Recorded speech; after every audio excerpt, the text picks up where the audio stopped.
तो आदाब, नमस्कार, गुड इवनिंग, सत श्री अकाल। एक बार फिर आप तमाम लोगों का स्वागत है क्राइम तक की कहानी के इस एपिसोड में। उम्मीद है पूरी फैमिली अच्छी होगी, अपना और अपनों का ख्याल रख रही होगी।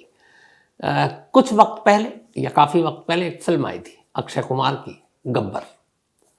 सोशल इश्यूज़ पे वो फिल्म बनी थी, हालांकि बहुत ज़्यादा चली नहीं, लेकिन उस पर कुछ चीज़ें जो दिखाई गई थी वो आगे चलकर रियलिटी में तब्दील होंगी, किसी ने सोचा नहीं था। यह हो सकता है ऐसी सच्चाइयों को सुनने के बाद यह फिल्म बनी।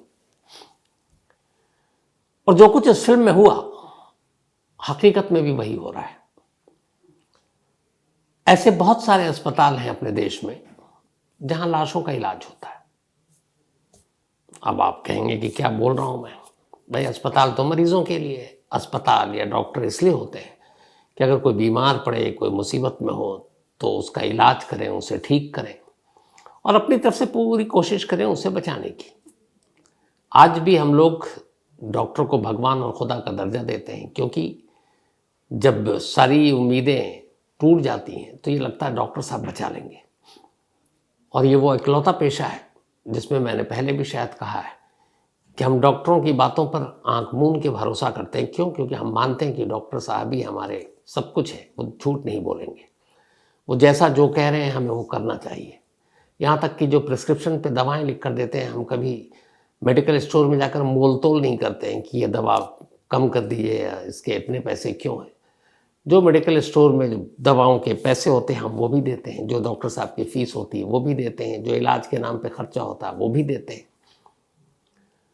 लेकिन अगर डॉक्टरी और ये मेडिकल का पेशा एक बिजनेस बन जाए, बिजनेस तो बना हुआ है आजकल। तमाम हॉस्पिटल आप देखेंगे बड़े बड़े 5 स्टार को टक्कर देते हैं। वहाँ आप घुसेंगे, क्या रिसेप्शन है, क्या हॉल है, अंदर बेहतरीन कैंटीन, आपको तमाम बड़ी बड़ी जो आउटलेट्स हैं KFC से लेके सब हॉस्पिटल के अंदर मिलेगा। आपको कहीं बाहर जाने की ज़रूरत नहीं है। बस अब हॉस्पिटल के अंदर शोरूम खुलने की ही तब बात रह गई है कि खाली टाइम हो, पेशेंट आपका एडमिट है तो आप तब तक शॉपिंग कीजिए, या उसी में कोई थिएटर खुल जाए, पिक्चर देख लीजिए। क्योंकि हॉस्पिटल में ये भी है कि अगर आपका मरीज़ एडमिट है तो इसने से इतने बजे तक ही आप मुलाकात कर सकते हैं, आपको कार्ड दिया जाता है, एक से ज़्यादा तीमारदार नहीं आएगा। ठीक है, मरीज़ की बेहतरी के लिए सारी अच्छी चीज़ें हैं, लेकिन बाहर का खाना भी आप नहीं ला सकते। अब बाहर का खाना खाने से क्या होगा? जब घर का खाना कोई लेकर आता है तीमारदार के लिए तो उससे ज़्यादा अच्छा खाना क्या हो सकता है। लेकिन नहीं, आपको हॉस्पिटल का ही कैंटीन के खानों को ख़रीद कर खाना है। तो ये सब बिजनेस है। चलो भाई, पैसे कमा लो, चलेगा, लेकिन कम से कम ऐसा तो मत करो यार कि पूरी इंसानियत शर्मिंदा हो जाए और शर्मसार हो जाए। जिन पे आंख बंद करके हम भरोसा करते हैं वो सिर्फ व्यापार करें, और व्यापार तो व्यापार, लाशों का भी आप व्यापार करोगे। मतलब गुस्सा भी आ रहा और कहानी भी आपको सुनानी है। ये कहानी गोरखपुर की है। गोरखपुर में गोरखपुर की पुलिस को कुछ बहुत दिनों से खबर मिल रही थी कि शहर में बहुत सारे ऐसे प्राइवेट हॉस्पिटल हैं जो इलाज के नाम पर मरीजों को लूट रहे हैं। न सिर्फ लूट रहे हैं बल्कि कई ऐसे हॉस्पिटल हैं जहां डॉक्टर तक नहीं है। अनट्रेन्ड लोग, अनप्रोफेशनल लोग डॉक्टर बनकर मरीजों की जांच कर रहे हैं, उनको देख रहे हैं। अब ये तो बड़ा रिस्की है, जानलेवा है। अब हर डॉक्टर अलग अलग बीमारियों का एक्सपर्ट होता है, लेकिन अगर जो डॉक्टर ही नहीं है और वो डॉक्टर का कोट पहनकर और मरीजों को देख रहा है और फिर बता रहा है ये दवा दे दो, ये इंजेक्शन लगा दो, इनका ये कर दो, तो एक तरह से वो मरीज की जान ही ले रहा है। तो गोरखपुर की पुलिस को ये खबर मिलती है कि कुछ प्राइवेट हॉस्पिटल है शहर में जिन्होंने एक पूरी अपनी लॉबी बना रखी है और वो मरीजों को लूट रहे हैं। और न सिर्फ ऐसा कर रहे हैं बल्कि उन्होंने जो गोरखपुर की सरकारी हॉस्पिटल है वहाँ पे उन्होंने सांठगांठ बना रखा, अपने एजेंट, अपने दलालों को उन हॉस्पिटल के बाहर तैनात कर रखा कि जब भी कोई पेशेंट आए और तुम्हें लगे कि दिखने में ठीक ठाक है, हालांकि मरीज गरीब भी हो और अगर जान बचानी है तो घर वाले ज़मीन जायदाद तक बेच देते हैं, तो फ़ौरन उनको प्राइवेट हॉस्पिटल ले जाओ, सरकारी हॉस्पिटल में उनको एडमिट मत होने दो। अब ये बात पता चली तो पुलिस की टीम ने बाकायदा शहर के DM VM के साथ मिलकर ऐसे प्राइवेट हॉस्पिटल पर एक एक कर छापा मारने का फैसला किया। यह भी 2 दिन पुरानी बात है। अब पुलिस की एक टीम बाकायदा शहर के DM यानी डिस्ट्रिक्ट मजिस्ट्रेट के साथ अलग अलग हॉस्पिटल में जाती है, छापे मारती है, बहुत सारी चीजें पकड़ती है। लेकिन हैरान तब हो जाती है जब वो एक प्राइवेट हॉस्पिटल में पहुंचती है जिसका नाम है इशू हॉस्पिटल।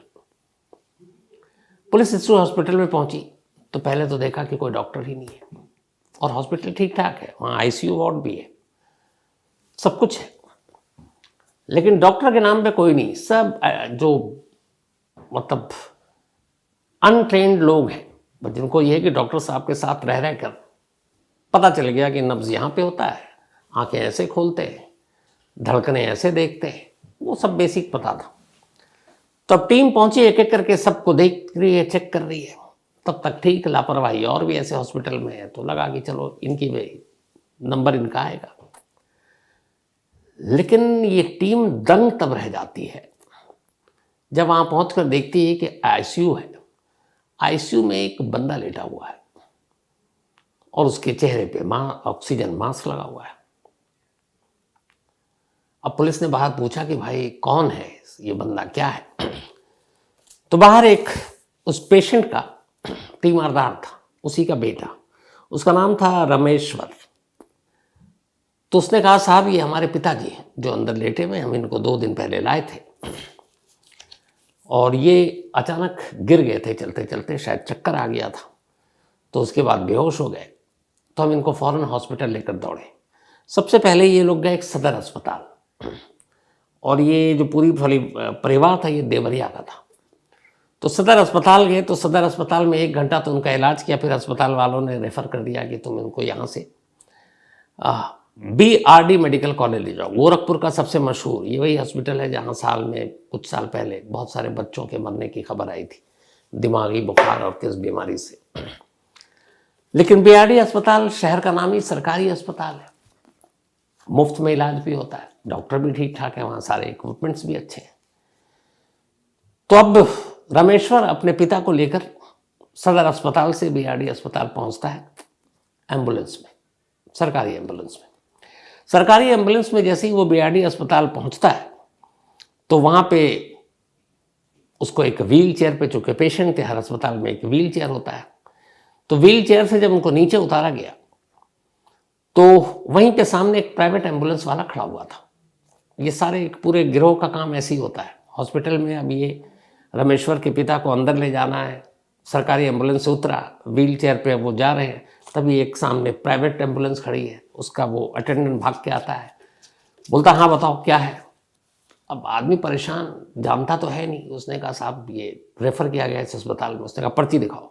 उसने पर्ची दिखाया, उसने कहा यहाँ तो बेड ही नहीं है, तो क्या इलाज करोगे? तो बोला अब क्या करूँ, पिताजी की तबीयत तो बड़ी सीरियस है।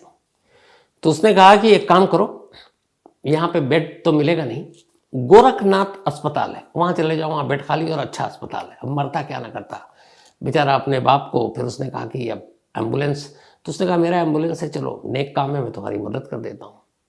वो भी मान गया। अब वो वहाँ से उसको उठाकर सीधे गोरखनाथ अस्पताल ले गया। जब वो गोरखनाथ अस्पताल पहुँचा तो वहाँ पर भी एडमिट नहीं किया गया, कहा गया बेड नहीं है। वहाँ उसे कहा गया कि आप एक काम करो, फातिमा अस्पताल है, वहाँ ले जाओ। अब ये फातिमा अस्पताल के लिए लेकर जब जाने लगा तो वही एम्बुलेंस वाला प्राइवेट, अब एम्बुलेंस में बैठे हुए हैं उसके पिताजी, लेटे हुए हैं। वो कहता देखो कहाँ कहाँ धक्के खाओगे, वक्त भी बीता जा रहा है। फातिमा में भी ऐसे ही, वहाँ डॉक्टर ठीक नहीं है। एक शहर में बड़ा अच्छा हॉस्पिटल है, तो वहाँ चलो, 24 घंटे डॉक्टर होते हैं और अच्छा इलाज है, नामी डॉक्टर है। अब बेचारा बेटा अपने बाप की जान बचाने के लिए इस वक्त जो भी सुझाव दे मान रहा। उसने कहा ठीक है साहब आप वहीं ले चलो एम्बुलेंस। अब वो एम्बुलेंस ले जाकर एक इशू अस्पताल है शहर में, वहाँ ले जाकर रोकता है, फ़ौरन व्हील चेयर पर अंदर ले जाया जाता है, इलाज शुरू होता है। एक आध डॉक्टर थे, उन्होंने देखा, उसके बाद उन्होंने कहा कि ये सीरियस है, आईसीयू में रखना पड़ेगा। उसने कहा ठीक है साहब, डॉक्टर की बात कौन काटे। अब वो एडमिट हो गया। उसके बाद 2 दिन बीत गया। अब ये 2 दिन बीत गया है। 2 दिन के बाद अब वापस उस कहानी पर आता हूँ कि बाकायदा डीएम की टीम के साथ पुलिस वाले इस अस्पताल पर छापा मारते हैं, क्योंकि खबर मिली थी कि प्राइवेट अस्पताल वाले बहुत मरीजों को लूट रहे हैं। तो पूरे अस्पताल को उन्होंने छान मारा। अब देखते हैं आईसीयू में एक पेशेंट लेटा हुआ है, तो ये पेशेंट वही था जो रामेश्वर का पिता। तो रामेश्वर ने ये कहानी बताई। तो उन्होंने कहा अच्छा आप कैसी हालत है? बोले यहाँ तो कोई बताने को तैयार नहीं है डॉक्टर साहब। मतलब पुलिस वाले से उसने बताया कि हम जो भी पूछ रहे हैं, कह रहा है अभी इलाज चल रहा है।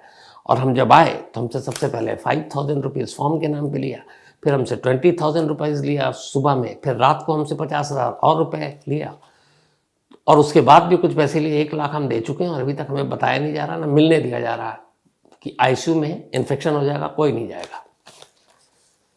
अब थोड़ा खटका हुआ क्योंकि वहाँ कोई डॉक्टर वॉक्टर था नहीं। अब कोई अगर आईसीयू में और इतना सीरियस है तो कोई तो होगा, वहाँ कोई नहीं। गड़बड़ लगा। पुलिस की टीम ने कहा ठहरो। अब वो एक होटल के स्टाफ को बुला कर लाए आईसीयू में। उन्होंने आईसीयू के कपड़े पहने ताकि जूते वूते बाहर उतारे, अंदर गए। अब जाकर पेशेंट को देख रहे हैं। जब पेशेंट को देखा, ऑक्सीजन मास्क लगा हुआ है। पुलिस वाले और ये सब, इनकी भी नजरें होती हैं, इतने सारे केस करते रहते हैं। तो देखा कि आईसीयू के अंदर वेंटिलेटर पर लेटा हुआ है वो शख्स, वेंटिलेटर पर। अब जब उन्होंने उसकी हालत देखी तो फिर अटेंडेंट से पूछा पुलिस वाले ने, जो वहां पुलिस अफसर थे, कि ये क्या है। तो घबराया, बोले भाई ये तो मुर्दा है, तुम इसको वेंटिलेटर पे और ऑक्सीजन का मास्क वास्क लगा के तुम लेटाए हुए हो। अब उसकी हवा खराब। फिर जब उसके ऊपर टूटे और पूछा तो पता चला कि हॉस्पिटल आने के कुछ घंटे बाद ही रमेश्वर के पिता की डेथ हो गई थी, और पिछले 2 दिनों से आईसीयू के वेंटिलेटर पर एक लाश को बिठाकर उसके चेहरे पर मास्क लगाकर उसका इलाज हो रहा था। फौरन पुलिस ने लाश को कब्जे में लिया। इसके बाद सरकारी अस्पताल में पोस्टमार्टम किया तो पता चला कि वाकई उसकी मौत तो ये जो इलाज चल रहा है इससे 24-36 घंटे पहले हो चुकी है। अब आप सोचिए। और वो बेचारा गरीब, पैसे एक तरफ रखिए, उसने भी जो भी 1-1.5 लाख रुपए दिए, वो तो इस उम्मीद पे है कि उसका बाप का इलाज चल रहा है, वो जिंदा है। उसे मालूम ही नहीं कि एक मुर्दे को लिटाकर मुर्दे के इलाज के नाम पर उससे पैसे लिए जा रहे हैं। सोचिए उसके ऊपर क्या बीती होगी। जिंदगी में अभी कभी भी वो किसी अस्पताल या डॉक्टर के पास जाएगा तो उसकी सोच क्या होगी। 8 लोगों के इस हॉस्पिटल के मालिक समेत जितने डॉक्टर थे उन सबको पकड़ा गया। ये तस्वीरें आप देखिएगा जो पुलिस वालों के साथ, जैसे मुजरिमों की तस्वीर नहीं होती, छठे हुए बदमाशों की, गुंडों की, ये वो सारे पढ़े लिखे लोग हैं पुलिस के साथ पीछे खड़े हुए। इनके गिरफ्तार करने के बाद पुलिस ने प्रेस कॉन्फ्रेंस करके ये सारी कहानी का खुलासा किया था। यानी इस अस्पताल में एक लाश का इलाज चल रहा था। लेकिन अफसोस ये कहानी इकलौती नहीं है कि यहीं हो गई, चलो एक अस्पताल ने गलती कर दी। पीलीभीत, ये भी यूपी में है, 7 जून 2019 की बात है। एक शख्स के एक्सीडेंट में उसको चोट लग गई। उसके घर वाले उसको फौरन अस्पताल लेकर गए, और जब वो अस्पताल लेकर गए तो उन्होंने देखा कि भाई ये तो बड़ा सीरियस है। उसको आईसीयू में बाकायदा वेंटिलेटर पर रखा गया। राजू उस शख्स का नाम था, और मैकूलाल वीरेंद्रनाथ अस्पताल ये उसका नाम था। अब वहां पे ले जाने के बाद तमाम उनसे पैसे लिए गए, 1 लाख रुपए आनन फानन में ले लिए गए। अब घर वाले कह रहे हैं भाई मिलना भी है, देखना भी है, वो देखने भी ना दे। फिर इत्तेफाक से अगले दिन उन्होंने देखा कि राजू की आंखों पे पट्टी बंधी हुई और मुंह पे टेप। अब उन्होंने कहा ये कैसा इलाज चल रहा है। उन्हें कुछ गड़बड़ लगा। उन्हें लगा, वो पढ़े लिखे लोग, कि ऐसा तो तब होता है जब किसी की डेथ होती है। अब उन्होंने हंगामा करना शुरू किया। मामला पुलिस तक पहुंची, पुलिस से डीएम तक पहुंची। इसके बाद भाई फिर सब वो लोग आए तो देखा कि वाकई वो तो दम तोड़ चुका है, जिसको वेंटिलेटर पर लिटाए हुए हैं और वहां पे भी ऑक्सीजन दे रहे हैं। लाश को पोस्टमार्टम के लिए भेजा गया। पता चला कि इसकी मौत करीब 28 से 30 घंटे पहले हो चुकी है। जिस वक्त उस लाश को लेकर हंगामा हुआ तो उससे पहले, यानी पिछले 1 दिनों से वहां पर एक मुर्दे या एक लाश का इलाज चल रहा था। यह पीलीभीत की कहानी है। ऐसी ही एक कहानी गुरुग्राम की है, जो पहले गुड़गांव था। यहां पर भी एक शख्स पहुंचा और उसका इलाज चल रहा था। उसको कुछ प्रॉब्लम थी तो वहां उसको हॉस्पिटल में भर्ती किया गया। ये बात 19 जनवरी 2019 की है। तो इन्फेक्शन की वजह से उसे कुछ बीमारी हो गई थी। अब वहां ले जाकर उसका इलाज करना शुरू किया गया। लेकिन यहां पे दूसरी कहानी आई। 19 जनवरी को एडमिट हुआ और 20 जनवरी को डॉक्टर ने कहा कि इसकी डेथ हो गई है, तो आप लाश ले जाओ। और डॉक्टरों ने उसको बिल दिया 24 घंटे का। वो बिल भी करीब 1 लाख के आसपास था। अब इत्तेफाक से गुरुग्राम का ये परिवार जो वहाँ पहुँचा था, उनके पास इतने पैसे नहीं थे। उन्होंने कहा साहब पैसे नहीं है, तो उन्होंने कहा ठीक है आप पूरे पैसे लेकर आओ, फिर लाश ले जाना। और लाश जब तक फीस ना दो, ऐसे कई लाशों को रखा गया जबरन, ये आम बात है हमारे यहाँ। अब मरता क्या ना करता, परिवार ने कहा ठीक है हम पैसे का इंतजाम करके आते हैं। अगले दिन सुबह, ये बात है शाम की, 19 को एडमिट किया, 20 जनवरी की डेथ हुई। घर वालों को बता दिया शाम को, घर वाले के पास पैसे नहीं, उन्होंने कहा हम पैसे का इंतजाम कर रहे हैं। और एक सिर्फ रात की बात थी। अगले दिन सुबह वो पैसे लेकर हॉस्पिटल पहुंच गए। उन्होंने कहा ये लीजिए।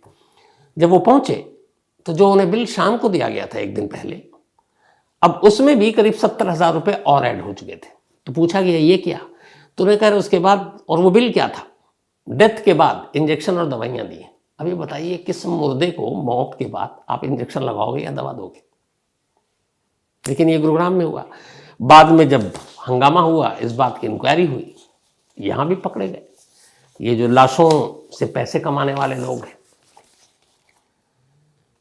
कानपुर की एक घटना है, यहां भी लाश का इलाज चल रहा था। यहां तो उस परिवार ने, बेचारे ने 10 लाख रुपए दे दिया अस्पताल को, इस उम्मीद पर कि कम से कम उनका अपना जिंदा बच जाएगा।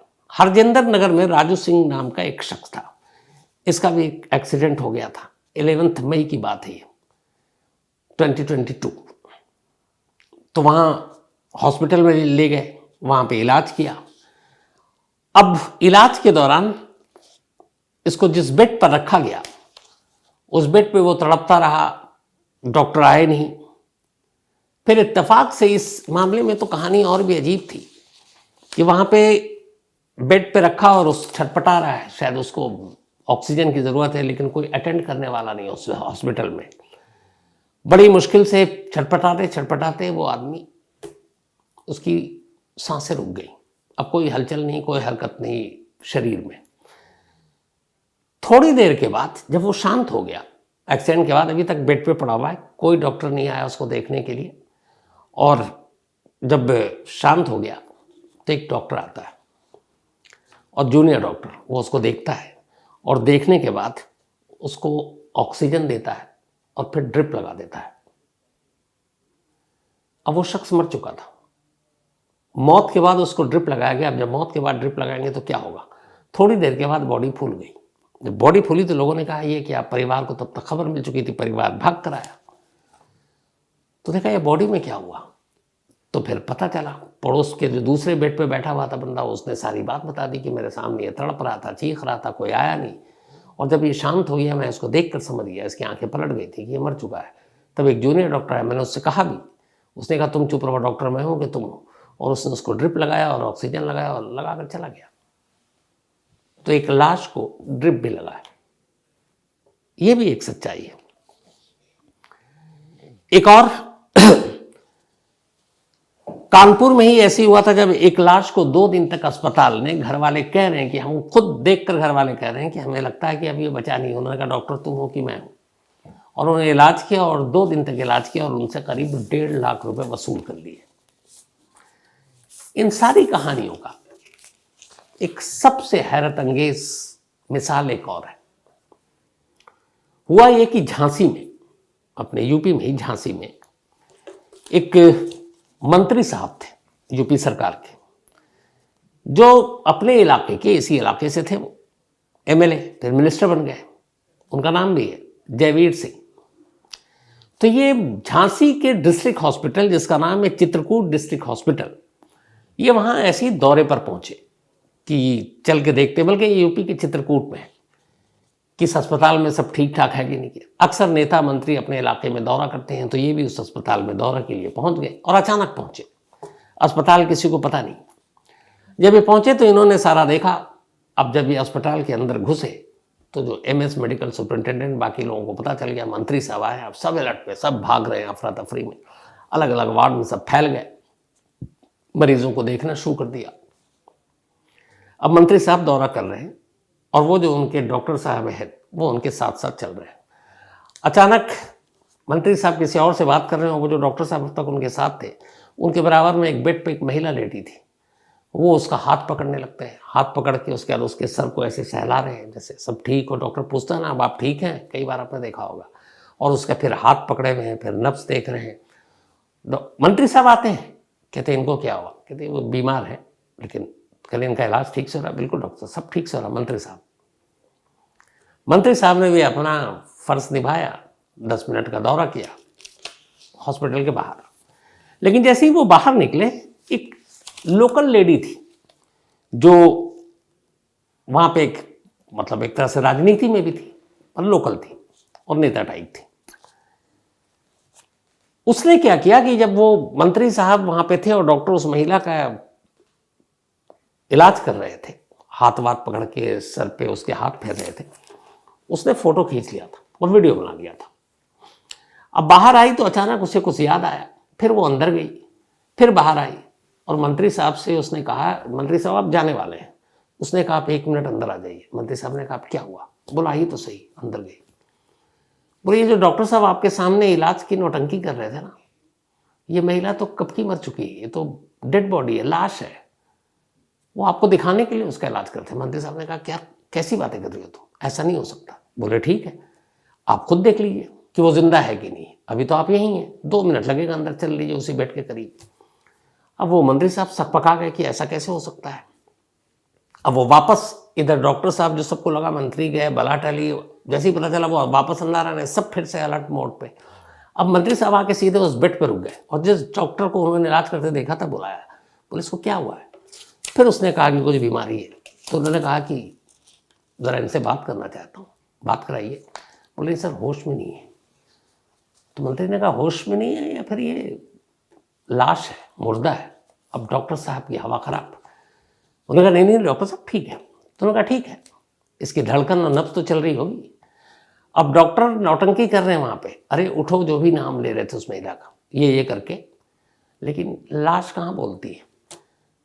अब इधर पसीने पसीने डॉक्टर साहब फिर उसके सीने पे हाथ रख के जोर जोर से पंप कर रहे हैं कि शायद महिला उठ जाए। 3 मिनट हो गया, फिर डॉक्टर साहब ने मंत्री जी के सामने हाथ जोड़ा और कहा माफ कर दीजिए, ये लाश है।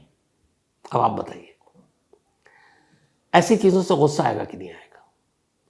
और ये सिर्फ मैंने कुछ हॉस्पिटल के नाम बताए, ऐसे ना मालूम कितने हरियाणा के केस हैं, ऐसे ना मालूम कितने बिहार के केस हैं। पटना मेडिकल कॉलेज में ऐसा कई वाक़या हो चुका है।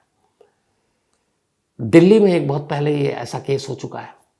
और लाश को पैसे न देने की वजह से कब्जे में रखना, ये तो अनगिनत बार हो चुका है। देश का शायद ही मुझे लगता है कोई स्टेट होगा जहाँ पे इस तरह की चीज़ें ना हुई हो। और उसकी वजह ये है कि एक नोबल प्रोफेशन, एक ऐसा पेशा जिस पर हम सब आंख मूंद के यकीन करते हैं, जब वो कारोबार में बदल जाएगा तो यही होगा। आप यही देखिए कि पहले एक डॉक्टर हुआ करते थे, सिर्फ आपके नब्ज देखकर आपकी बीमारी बता देते थे। आजकल तो ये है कि डॉक्टर साहब के पास जाइए तो खुद ही पहले तो गूगल कर लेते हैं, और या अपनी बला टालने के लिए सीधे ज़रूरत नहीं भी है तो ये टेस्ट करवा लीजिए। टेस्ट से ही सब कुछ पता करके बताना है तो फिर क्या मतलब, छोटी छोटी बात कर रहा हूँ, सीरियस चीज़ें उसका ज़रूर टेस्ट होना चाहिए। बड़ी बड़ी कंपनियां अब इस फील्ड में उतर चुकी हैं। आप बड़े बड़े नाम मुझे लेने की ज़रूरत भी नहीं है, लेकिन आप देखिए उनकी आलीशान हॉस्पिटल की इमारतों को देखिए, उनके मतलब इंटीरियर देखिए, उनके कमरे देखिए, 5 स्टार होटल। तब डॉक्टरी का पेशा भी इस हद तक कारोबारी हो चुका है कि अब कोई लाश का भी इलाज कर दे तो शायद आने वाला वक्त में हम लोग चौंकेंगे भी नहीं। क्यों होता है यार, और बस इतना कह के खामोश हो जाएंगे। लेकिन सोचने की चीज़ है कि अगर ऐसा भरोसा टूटे, इंसानियत जो है, इंसानियत इससे ज़्यादा शर्मसार होने वाली चीज़ नहीं है। कम से कम मुर्दों को तो बख्श दो यार, ज़िंदगी भर तो वो लुटता रहा, मरता रहा, मौत के बाद तो सुकून मिले। कम से कम वो पुरानी कहावत है ना कि कफन भी लोग चुरा कर पैसे कमाते हैं बेचकर, तो कम से कम लाशों से तो पैसे ना कमाओ, क्योंकि एक दिन हर एक को जाना है। काश ये सब सोच पाए। तो खैर, झकझोर देने वाली इस कहानी में इतना ही। अब वही अपना सिलसिला। आज प्रीति झा का जन्मदिन है, हैप्पी बर्थडे प्रीति। और ये भेजा है वंदना एंड उनके मम्मी पापा ने। साथ ही राकेश भैया, इनका भी जन्मदिन है तो हैप्पी बर्थडे राकेश, भेजा सतपाल ने है। आज़ाद अख्तर का भी आज बर्थडे है तो हैप्पी बर्थडे आज़ाद। साथ ही सार्थक उर्फ लड्डू, इनका भी आज जन्मदिन है, हैप्पी बर्थडे सार्थक। और ये रेणु वर्मा जी ने भेजा, उनके बेटे हैं। अंजलि भदौरिया, इनका भी आज बर्थडे है, तो हैप्पी बर्थडे अंजलि। और भेजा आकाश सिंह ने, उनकी सिस्टर हैं। अशोक पारीख, इनका भी आज जन्मदिन है, तो हैप्पी बर्थडे अशोक। भेजा राजू ने है। साथ ही एंजल परमार, इनका भी आज बर्थडे है, तो हैप्पी बर्थडे परमार। और ये परमार अतुल की बिटिया हैं। साथ ही श्रेयांशी भोई, इनका भी आज बर्थडे है, तो हैप्पी बर्थडे श्रेयांशी। और ये भेजा दिलेश्वरी और रूपेश्वर भोई ने। आयुष कुमार का भी आज जन्मदिन है, तो हैप्पी बर्थडे आयुष। भेजा दीपक कुमार ने है। इसके अलावा आज हमारी क्राइम तक के जितने भी आप वीडियोस देखते हैं, जो हमारे सबसे मोस्ट सीनियर राजेश अग्रवाल, निहायत सज्जन, सीधे साधे। तो आज राजेश अग्रवाल और वंदना अग्रवाल, उनकी पत्नी, इन दोनों की मैरिज एनिवर्सरी है। राजेश ने आज 2 दिन की छुट्टी भी ली है, कहीं घुमाने ले जाएंगे, वादा किया होगा वंदना से, बनता भी है। तो हैप्पी मैरिज एनिवर्सरी राजेश और वंदना, आप दोनों को हमेशा आप अच्छे रहें, खुश रहें और आज का दिन एंजॉय कीजिए। इसके अलावा भारती बैरागी और विष्णु बैरागी, इन दोनों की भी आज मैरिज एनिवर्सरी है। तो भारती जी और विष्णु जी, आप दोनों को बहुत बहुत बधाई। भेजा विष्णु परिहार ने है। काजल और अविनाश तोमर, और साथ ही चंचल और हरजिंदर तोमर। तो काजल और चंचल दोनों बहनें हैं और इन दोनों की एनिवर्सरी एक साथ है। तो काजल और अविनाश, आप दोनों को बहुत बहुत बधाई। और चंचल और हरजिंदर जी, आप दोनों को भी बहुत बहुत बधाई। और भेजा है काजल और चंचल के पिताजी ने, यानी कि